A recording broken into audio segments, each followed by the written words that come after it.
more. What? I don't think it's warm enough for shorts. I don't care. Put shorts on. And then if you're cold, I don't want to hear about it. Why are you naked? Because. On today's episode, we're going to talk about the idea that everyone loves, but no one really wants to do. Let's talk about being a mompreneur. Welcome to Honest Mom Talk, the podcast where we drop the filters and talk about what motherhood really feels like. Around here, we're done pretending that we have it all together. We're talking mental health, identity, relationships, boundaries, politics, and the real emotional work of being a mom in today's world. So take a deep breath and let's have an honest conversation about motherhood. Hello, and welcome back to Honest Mom Talk, the podcast with real moms talking about stuff that real moms do. One of these days, I'm going to nail it. It's going to come out and it's going to be perfect. And we're going to be like, that's it. I love that you don't get it perfect because we are not those cookie cutter bitches. And some days I'm like, a perfect tagline is boring. You know what it is? It's I remember years ago someone saying to me, you can either have the perfect house or you could have the house that's perfect for your family. We'll go with that's what I'm doing, and not that I'm a complete cluttered clusterfuck of a mess. Speaking of, words are hard. I'm Molly. And I'm Jillian. And today we're going to talk about the exact clusterfuck of a mess that is being a mompreneur. Because it's not just a mom who owns a business, and it's not just a mom who works. It's this kind of amalgamation of all of the things of owning a business, being a mom, trying to balance the day-to-day of success or failure and parenting, and it's a lot. It is. And you have to wear a lot of hats being a mom, and you have to wear a lot of hats being a entrepreneur. It's a whole freaking hat shop. When I feel a chapeau de... Yeah, sorry. I'm learning French. I feel like too that there's this whole social media movement too. Like for a long time, a mompreneur was like network marketing, MLM, like, hey girl, like that. And like I have some friends who were exceptionally successful. Oh, yeah, me too. In those endeavors. Like everything from nail polish to fitness. 31 bags to all of this stuff, the essential oils, the everything. The history of network marketing and MLM is interesting though, and the fact that so many of them are based in like Utah. Is interesting. Mm-hmm. I feel like that's for a different episode though, where we get into. It is. It definitely is. But I also feel like, well, one, it bothered me when everyone's like, "Oh, stop with the hey girl messages," because I was hey girling years before it became a network MLM thing. So don't same as I've been dotting in my text messages, and now because all the AIs are doing it, I'm like, oh no, I'm the OG with bad grammar, so don't even. I'll throw an ellipses in anywhere. I've sometimes even said ellipses, like dot. But I think that's the thing is, there's so many different connotations, and the kind of mompreneur thing that we're talking about is moms who wanted more than just being a mom or just working their job. So not the girl boss energy comes into play a lot, but it's like, I don't want to be a girl boss. I want to build something that I'm passionate about, that I enjoy doing, and that makes a difference. Like I remember one of the things my husband and I have in common that we kind of bonded over early on is that my life goal is to leave the world a better place than I found it. And I'm not saying, if I had the brain to cure some major disease or something like that, great. Honestly, I would probably discover some rare form of mold on a rotten Diet Pepsi can in my office that would then cure cancer. It would be an accident. But this podcast is an example of, having these conversations, getting it out there for other women to know they're not alone. doing things like that. And that was kind of how my journey started, because I was in this very much, I was just a mom. Like, I was a mom dealing with a medically complex baby, and I was struggling with my own mental health and doing all that stuff. So then I'm like, I'm going to start coaching. Like, I didn't want to go all in on becoming a counselor or a therapist, didn't need more school. So I was going to do it through coaching. Eventually, I ended up going that far anyway and getting the certificate and the license. But I just wanted to have an impact, and I wanted people to know my story and my journey and not have to go through that themselves alone. And like That's amazing. that's Though. kind of how I got to this point. And I talk a lot, so podcasting just Comes in handy. made sense. Well, that's the thing. And like, so my life goal is to help people in any way, shape, or form that I can, even if it's just giving the random woman standing in line a compliment or a tip or trick to someone. My other life goal is to literally see and experience as much as of the things on this earth and places in the world that I can before I die. Everyone, since I was little, they were like, everywhere we say, like, oh, I want to go there. Oh, I want to go there. Because I do. There's very few places I don't want to go or see. There's too much to experience. So that kind of led into the two facets led together into me creating this now business I have. And I think you too had the advantage of being exposed to things outside of, where you were born. Like, a lot Mm-hmm. of people don't get that exposure. Like, they don't, like, I still have friends who have never left like Minnesota and Wisconsin. Maybe they've Mm-hmm. gone to Illinois, but they don't like it. I have friends as well that have never left their home state except for maybe their high school graduation trip to Disney. Yeah. Like Like that is like the only time they've ever been on a plane. and I'm curious too if that's a uniquely American experience. I'm sure it's not. Like, but it feels very, because we do have so much to offer here. Mm-hmm. Like, the country's so big, but Well, we do, and there are people that do only stay in the United States for travel, but then there are people that do not leave their state. yeah. So, like, that would be me never leaving New Jersey when I've gone to most of the country, and every state is so uniquely different. Like, there's so much you miss out on. Like, even in just this country. Like, I'm not even saying like leaving the country or Right. going to another continent or whatever. If you've not left the state or the surrounding 50-mile radius, That's I it's so limiting, and I think too that that's part of why we start these businesses, is that, like, I want to show people that there's more. And I don't even deal with travel yet. yeah. Till I start all my crazy ass retreats. But I think that that's the thing is, people, like, women, I feel, start businesses because they don't want to continue to play small. I will agree with that, and then I will one up you. And I said this actually at a networking thing the other day. And they said that I heard it years and years and years ago that women, or anyone in general, but mainly women, create the most successful businesses when they are solving either one, a problem that they are experiencing, or two, a problem that they've heard 3 times or more. Okay. So, like, Okay. I heard, like, mine is both. So it was solving a problem I was experiencing where I needed a momcation. But two, I have heard it from more than 3 women when I was saying about what I was doing on my trips. They were like, you need to turn this into a business. I need someone who would do the same for me.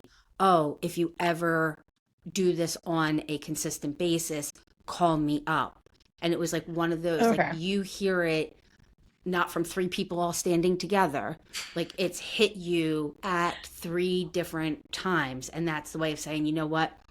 It's kind of like free market research. Yeah. Yeah. I mean, that's kind of how, like, I have Minnesota Mouseketeer because I love to do Disney trips, love to talk about it. And so then I'm like, I will just do this as a side thing. And then now it's morphed into more, which is Mm-hmm. great because I get to talk about Disney more. It's awesome. And plug myself.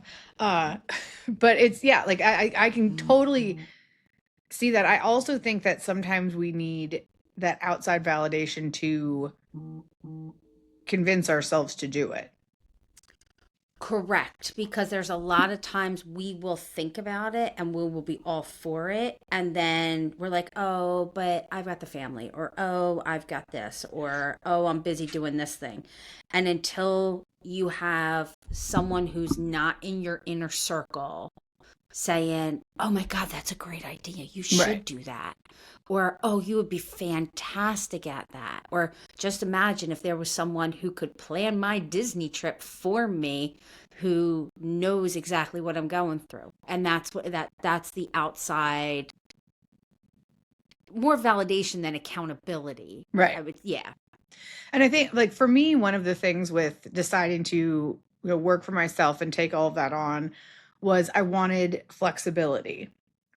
Right. So, like, I wanted to be able to be available, but also I wanted more. And so, like, there's this whole balance too of like the mom guilt of doing it, where I know I struggle with like this fear of what if I get too successful? What if I'm too busy? What if I'm not available?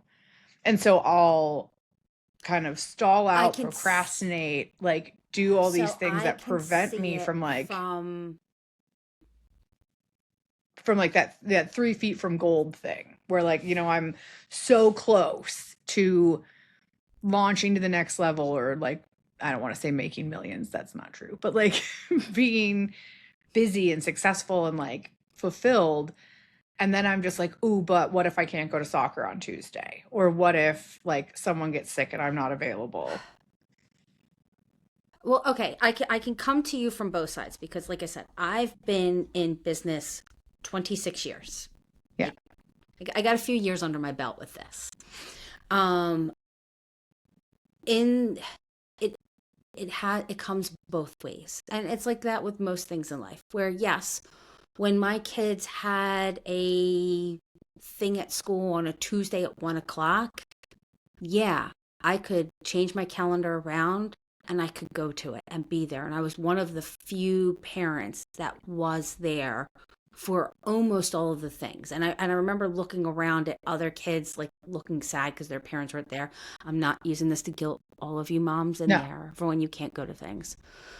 But on the flip side, there were plenty of times when they'd come home from school and they'd be like, "Oh, mom, can we go to the park?" "No, we can't, baby. I have to log back in and do this, or I have a call to jump on, or I have this email and orders I have to take care of." So it has both a pro and a con to it. The hard part is, and this is where I also struggle, is when you add extra in on your business because you're like, okay, this is working good, so I'm going to add this in. And then you almost add too much to your Mm-hmm. business that it does take away from your family time. And it's sometimes it comes in handy if you have a partner, whether your relationship partner, a business partner, or even like a me you partner, Yeah. where we're not in the exact same business, but we could like say, you know what, maybe you are overdoing it a little, and you need to cut that shit back. Yeah. And I think that's a big, I don't want to say a red flag of like being an entrepreneur, like the solopreneur, like stigma where you got to do it all by yourself. Like nobody wants that failed partnership. Nobody wants, the legal battle that, everyone thinks, like, we'll just use an example everyone understands. Everyone thinks that they're coming up with the next Facebook. Mm-hmm. Like everyone thinks that they're they've got this genius idea, and so everyone wants to do it by themselves. And like, I've been doing this now for 7 years, so not as long, but it gets so lonely and you get Oh, stuck. yeah. And then I've had this experience of going into networking groups or networking meetups and stuff, and it's like the toxic comparison of it. And Oh, all the business self-help books and everything, and like the don't compare and blah blah blah, and like you look at somebody who's been doing something for 8 years and you think you should be on the same level and you've been doing it for 6 months, and it's like that's not hmm reality. And it gets hard because then you think, well, if I work harder, if I grind more, if I do all these things, but like you're also like, I think of us, so like us a lot of the time too, where yeah, I'm doing these things, but I also still have a 3-year-old and a 7-year-old that I have to like be available for. well, And that's so, that. Oh, sorry. Go ahead. No. no, I have to remind myself that like, right now while we're recording this, your girls are off doing like capable children things. Correct. Where our mine are running amok through my living room trying to convince me to let them wear shorts on a 40-degree day. And Makes sense. it's you have to understand where you're at. Like, Correct. I would never, with my advanced psychology training and my MBA in business, I would never advise somebody to start a business with a child, like with an infant or a baby. Yeah. Like, you can have children while you're running a business, hmm but starting a business like right as you're joining the ranks of motherhood is It's insanity. so hard. It is so. And this is what I said for the longest time. And I had a problem where I was in business for years before I had kids. And I always felt like an outsider because my previous or my other business, not previous, I'm still in it, is all men. So I always felt like an outsider because I was a woman. And even when I'm reading like all the business books and the self-help books, it's all written for men and that bro culture and all of that shit. And I always struggled. Once I became a mother, it doubled down. It got 100 times harder. And I noticed more and more, especially like when we were talking about things at like kindergarten drop off or stuff, and I'd be talking to the other moms. And those moms didn't understand where I was coming from when I was talking about work or life and that kind Yeah. of stuff because they either were stay at home moms or they worked a regular job. None of them were business owners. And I struggled there. So I was at the problem where I had friends who had kids but not businesses, or all of my business acquaintances, associates, because half of them I definitely would not call friends, did not, they were men, so they really didn't get it. And I remember once sitting in one of the meetings and losing my shit on the group of men. There was 20 men and it was me. And they kept going on about, oh, well, I did this and I got this done and I closed this deal and everything else. And they looked at me and they're like, why didn't you get this done this quarter? I was like, I'm sorry, but at the end of the day, I go home and have a full-time fucking job to do. I'm Right. like, I have a family. You all have wives doing the exact same shit I have to do. So, yeah, I still got my job done and I did my numbers and I hit my projections. But because you got one step higher, good for you. Pat yourself on the back, asshole. Yeah. But you know what? I'm doing a whole nother job. And like you said, being an entrepreneur is isolating in its own right. I think being a mompreneur is even more so. Yeah. Cause I mean, I know for sure, like I can say unequivocally, my friends have no idea what it is I'm doing. Then, like, I've had people tell me, I just don't get it. Like, why would you walk away from this career? Why would you walk away from this? Like, you have so many options, blah, blah, blah. Because it's not what I want. And I have the privilege to play in this arena and to run my own thing. So why wouldn't I take it? And a lot of people will say to me, like, it's so nice that your husband lets you. Oh, oh. ugh, I reject that sentiment as I belch. It's okay. But you know what? On that same note, I have also answered them quite shitty because I've had people say the same things to me as well. And my husband, this is where I'll give him a gold star. He will also say the same thing. He goes, I have no say. She's the one in charge. Yeah, like I mean, and my husband will be like, I don't let her do anything. Like, because just know if we are ever in a social situation, I say, oh, I just have to ask my husband. I don't want to go. Yep. I do the Like, same. I don't want to go. And so I'm just trying to find a nice way to be like, fuck no. Yeah.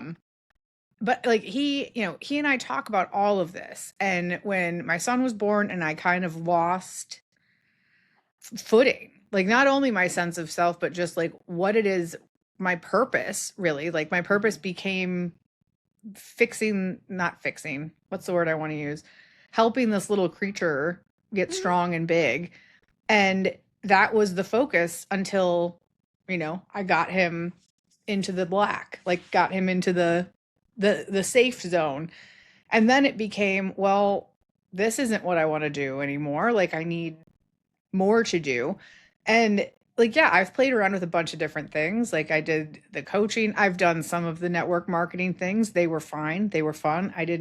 But I felt so limited in that because I also feel like when you get into the personal development that's written for women, what bothers me about it is it's all act as if. I don't need to manifest and act as if because I am.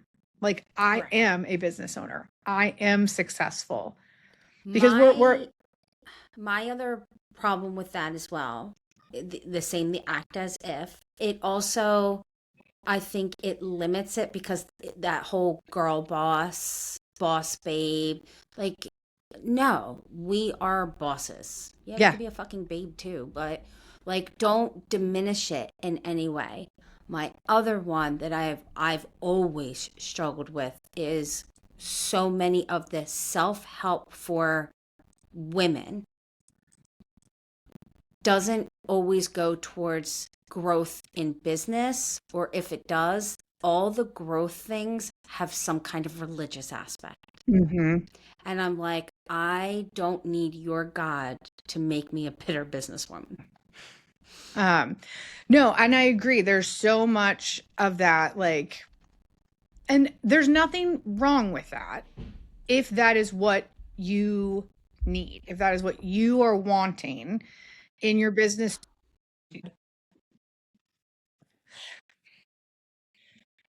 But yeah, like I mean, I agree with you. There always seems to be a lot of like religious undertones, specifically in like the books written for women. And that's one of the reasons why I love Jen Sincero and like You Are a Badass, Mm-hmm.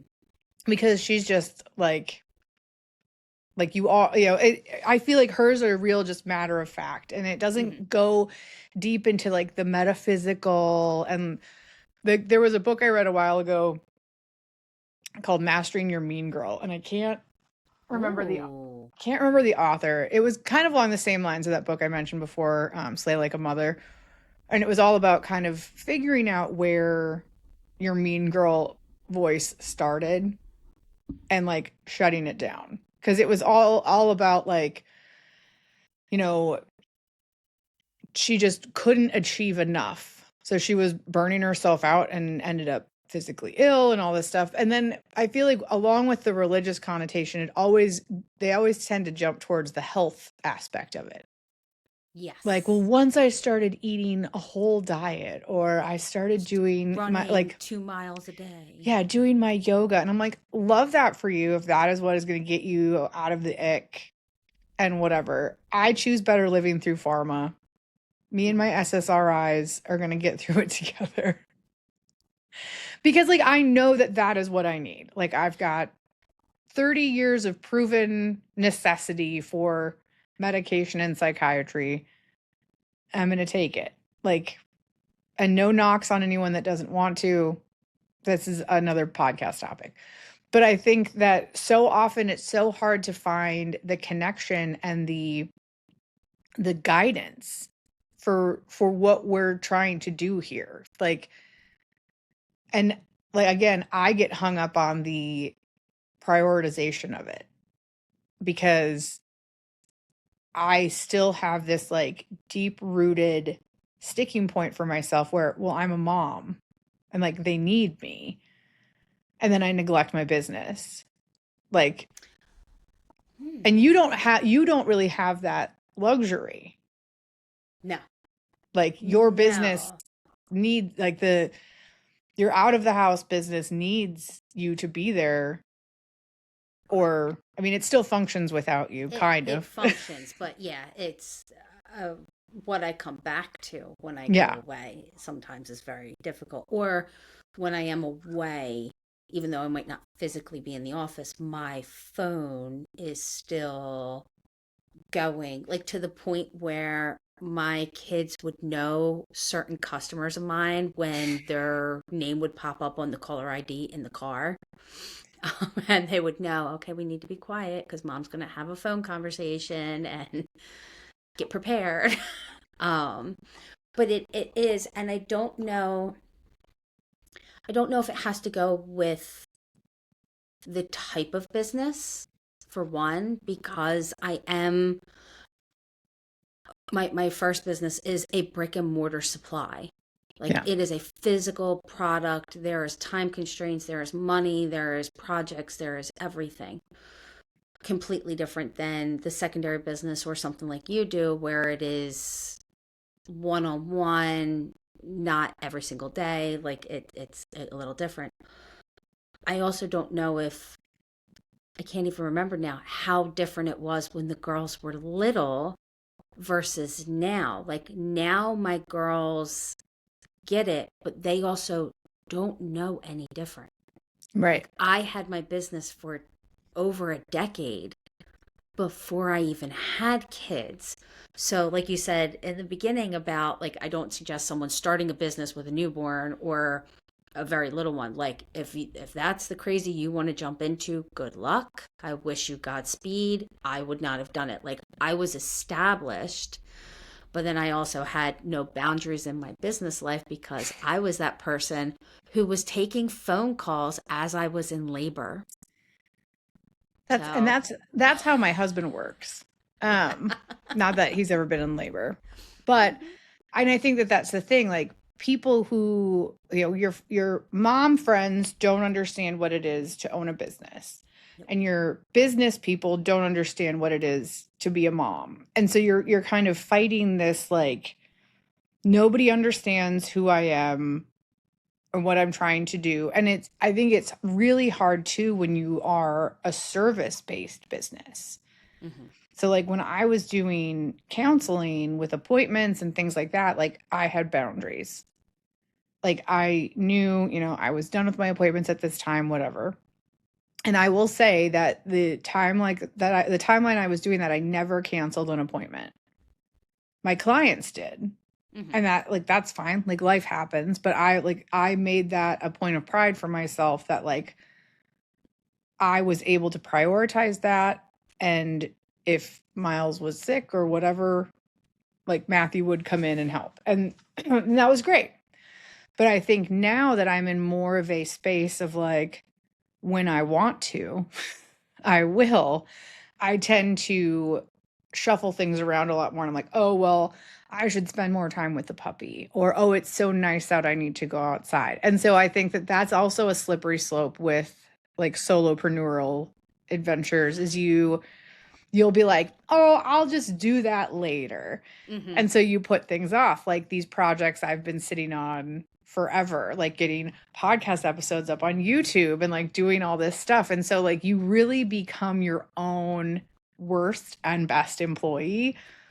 And like I find myself, and I sound like I'm schizophrenic here, but I find myself like having these conversations with myself like, well, Molly, we didn't hit this mark this month because you didn't do this, and like you dropped the ball here, and like but then it's also like, but well done on that TikTok that got 15,000 views, and like like you feel like a crazy person because you're juggling bowling pins and spinning plates while walking on fire, and like your toddler's hanging off the deck like Tarzan, and like it just, Yeah.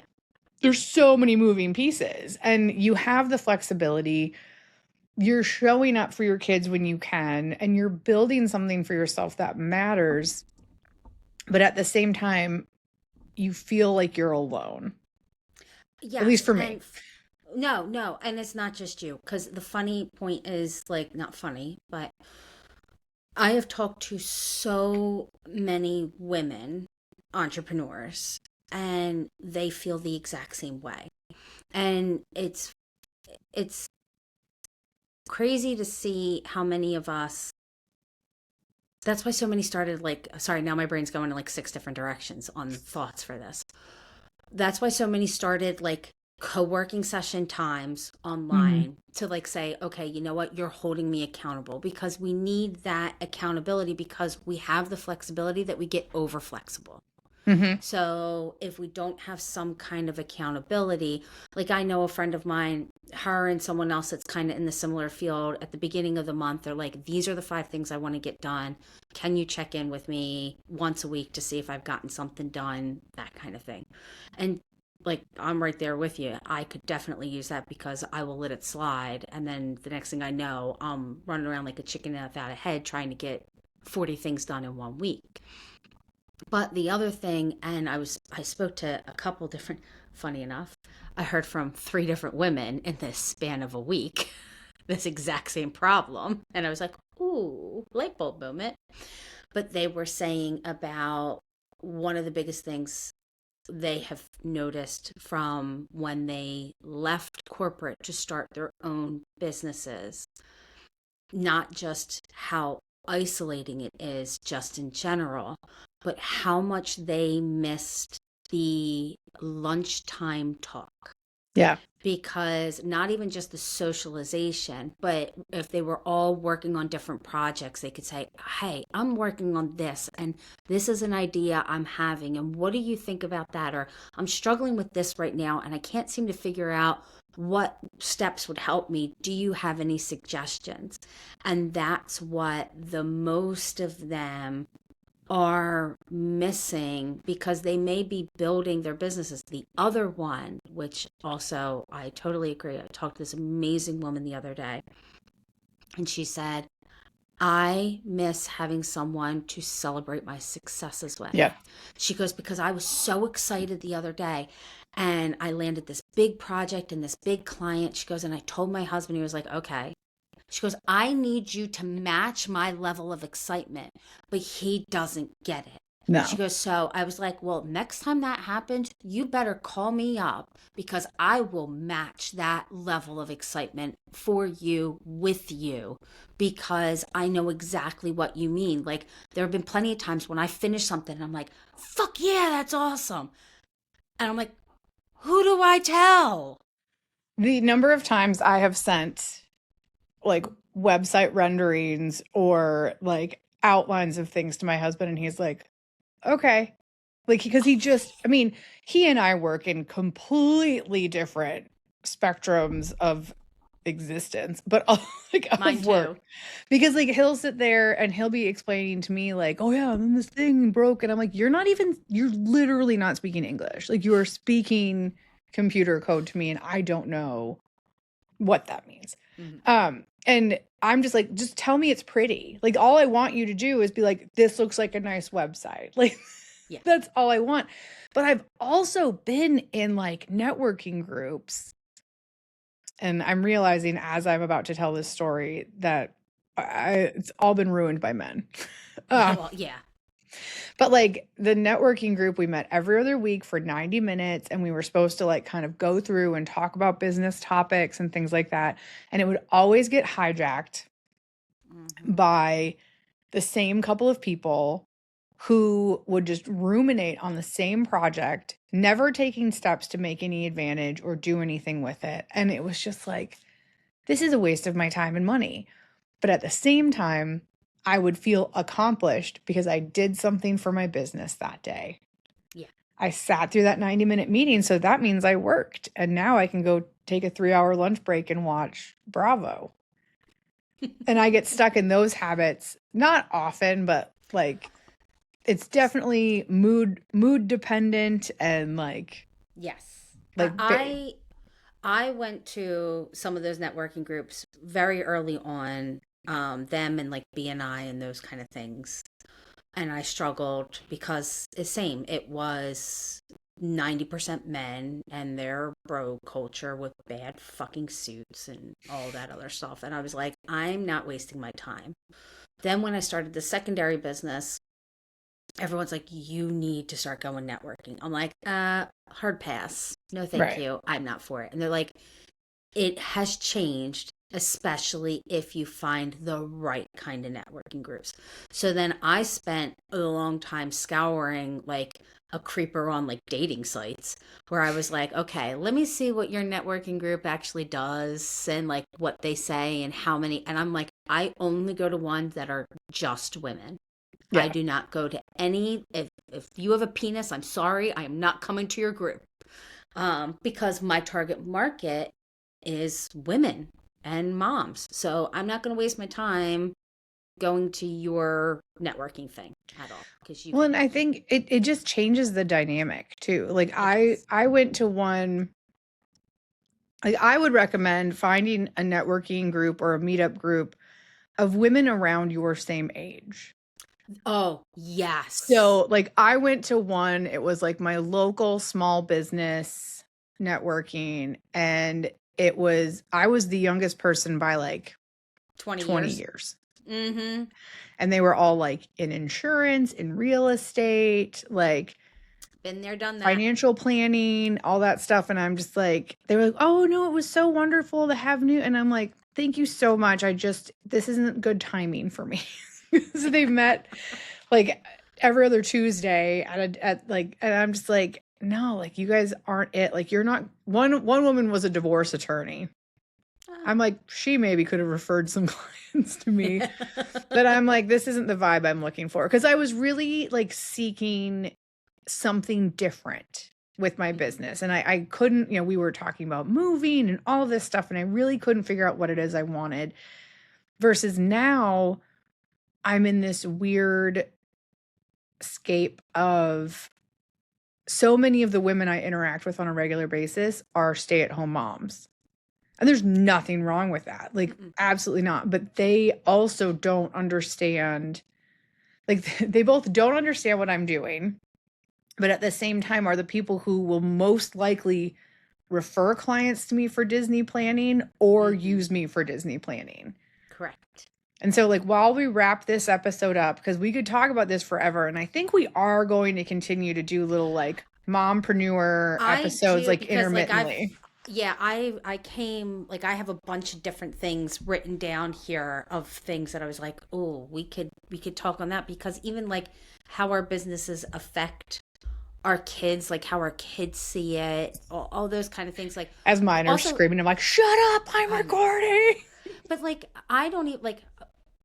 I'll preface it with this. We were grocery shopping the other day, and I ran into a mom I knew, hadn't seen her in a while.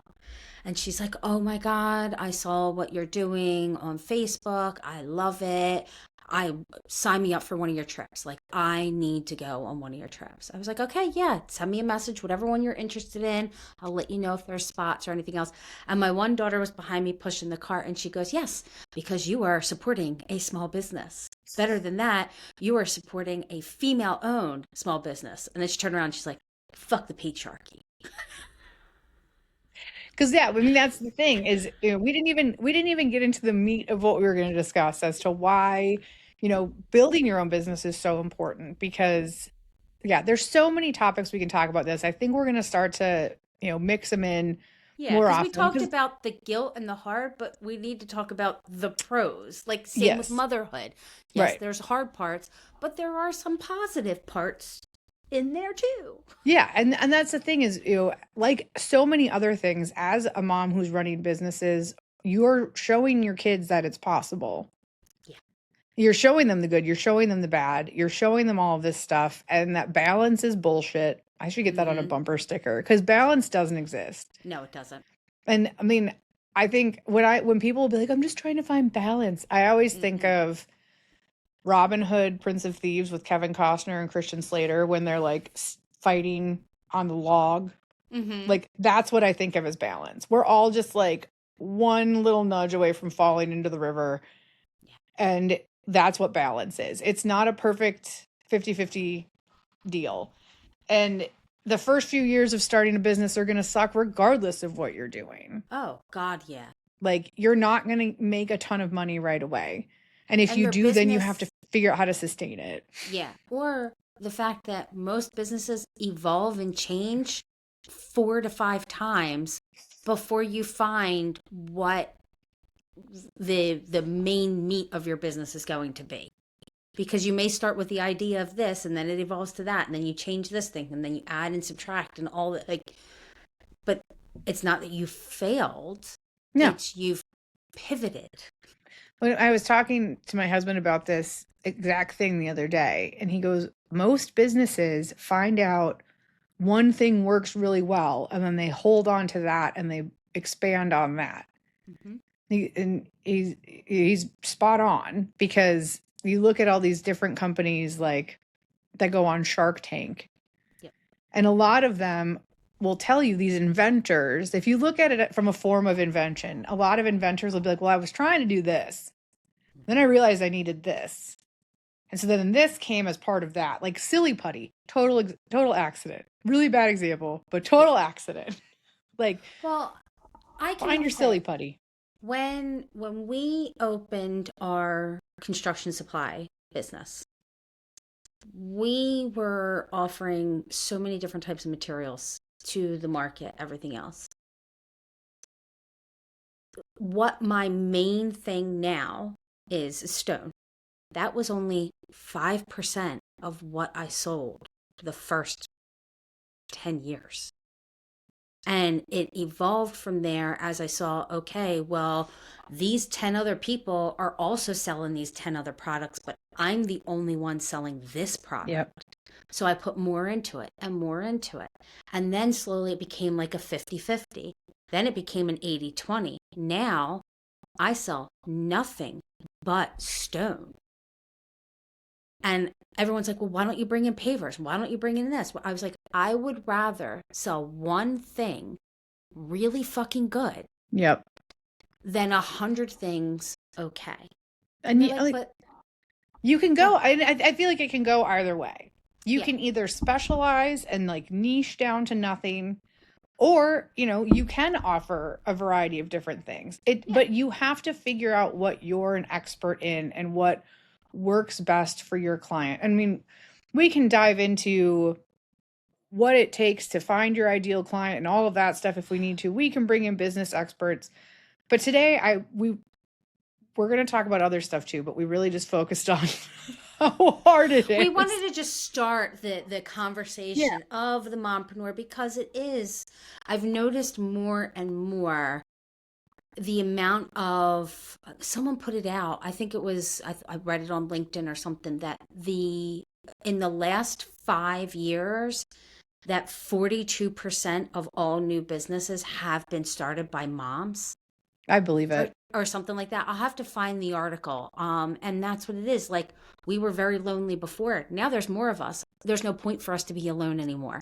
Like, let's talk to each other about it and share, and not try to be like, oh, everything's just cupcakes and rainbows and it's perfect and my PL and L is perfect. So, and I think that, it doesn't matter if you're an affiliate influencer, if you're a travel planner, if you're a coach or a therapist or a hairstylist, like, we're all at the foundation of our businesses doing the same thing. And that is trying to be successful and happy and raise successful and happy human beings. Yes. And like, that's where the rubber meets the road. And that's where we can connect and have conversations. Because do you ever think, you think as a therapist and a coach, I shouldn't call myself a therapist, as a counselor and a coach, I thought, I'm going to connect with a travel agent and we're going to have a great time doing a podcast. No, like, don't look at it on paper. Go off the vibes. Go off the feelings. Yeah. And she also doesn't like Disney, so I don't know how long this is going to last. I'll edit that. No, you can keep it in there. Because it's fucking true. It is. I am that person that needs Valium to go to Disney. Whereas Disney is my Valium. It's fine. It works. And that's the thing is you've got to have the conversations. You've got to talk about, like we met at a conference where both of us were like, this isn't it. Like, no, yep. this, there were helpful things, just like they had good rosé at the bar, but like, I didn't want the lunch was incredible. The salad had apples in it. Oh, son of a bitch. Yeah, it sucked. I had a lot of good rolls. The carbs were on par. Yeah, the carbs and butter were on fire. A lot of desserts for me. I don't know why people put apples in salad, but this is a whole other episode. Maybe I'll record a mini episode about me and my relationship with apples. Hey, I could talk about weird allergies. I'm allergic to whitefish and elderberry. Well, you could never live in Minnesota. It's like a staple. All this to be said, there is no perfect time to start a business. If you've got an idea, start spitballing, come up with it. We'll keep talking about it because it's what we do, because it's valid and important. Mm-hmm. Bye. Thanks for listening and taking time out of your busy day to listen to a real and honest conversation. If today's episode hit home, take a second to follow or subscribe wherever you're listening.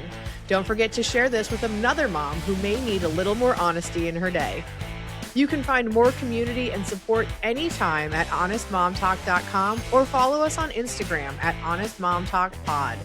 Remember, motherhood isn't easy, but it's better when you're honest.